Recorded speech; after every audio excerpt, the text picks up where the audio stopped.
Dobrý den, jsou to přesně 3 roky, kdy jsem u zámku ve Žlebech natáčel video o připravované výstavbě 11 nových bytů. Uteklo to jako voda a my se nacházíme u bytovky, kde 11 rodin našlo svůj nový domov.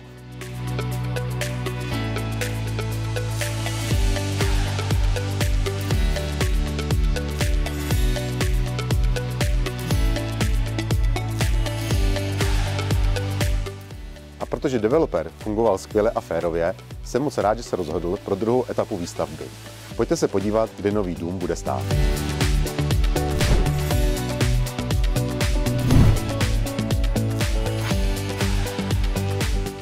Právě zde, na klidném místě obce Žleby, vyroste nová bytovka celkem z 16 byty.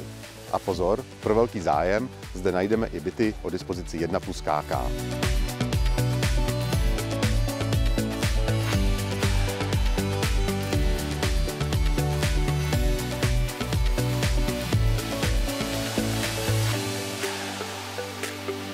A právě tímto okamžikem zahajujeme prodej, takže ozvěte se co nejdřív, ať si vyberete ten nejlepší byt právě pro vás.